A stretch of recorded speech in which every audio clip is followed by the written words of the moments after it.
We are talking summer from the Today's Patio Garden, the Sonoma Hot Air Balloon Classic. Here's some video. It's likely one that wine lovers are familiar with, at least the region is, but pairing it for vacation with an event like that going on really makes it the ideal summer trip, even if you're taking the kids along. We want to talk vacation getaways and great ideas for those who love wine. So we are here being joined by a very special guest. She is with Katsit.com, and you are a master sommelier, one of the few in the country, very few, Laura Williamson. First of all, tell me about what it takes to become a sommelier. Well, it's a lot of arduous work, a lot of study, memorization, blind tasting, and working on the floor in restaurants.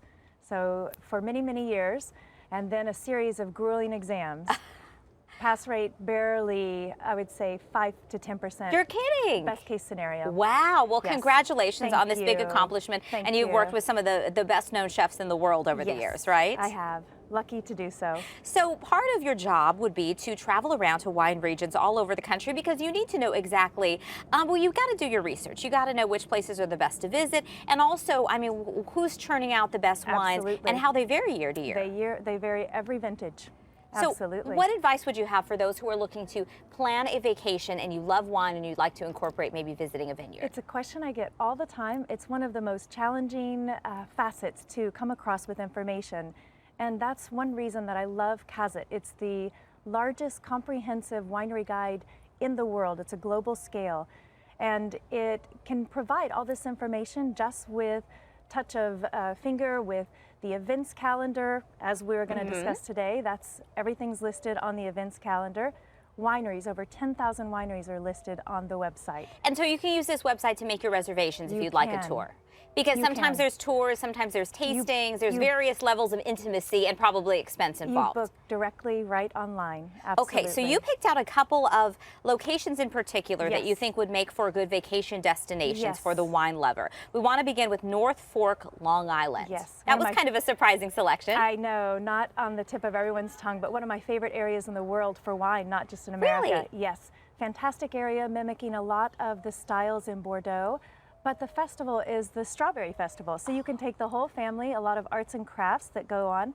This is in mid-June. Okay. And incredible wineries right at your back door, Shin Estate, Martha Clara, Pomanoc, the list goes on. Oh, fantastic. So. Okay, next up, we could also find some information on the website about Traverse City, Michigan. Not at the top, I mean, you don't think about Michigan as one of your wine destinations. No, and again, another reason to travel, take the family, the Cherry Festival.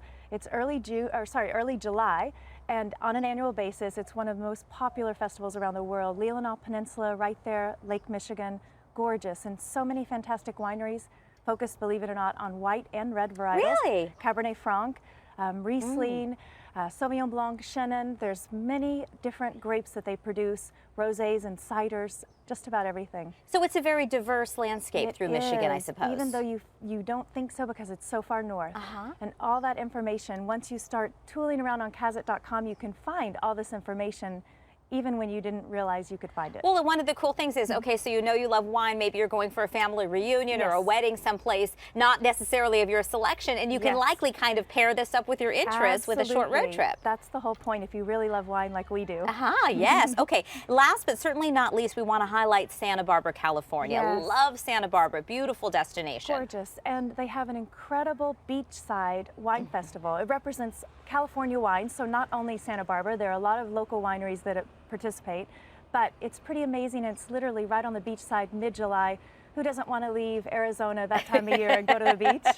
You do not have to remind us of that fact. We are desperate to get to Southern California as we get into the summer months. So Laura Williamson, excuse me, thank you so much for joining us this morning. And as we wrap up, I know you brought a couple of glasses here. Yes. What did you pour out for me? Well, we actually have a fun Grenache, and this is from southern France. So we're stepping outside of America here. Nice. Grenache is a very easy, juicy red wine that kind of mimics Syrah, but just user-friendly. You don't have to pair it with food.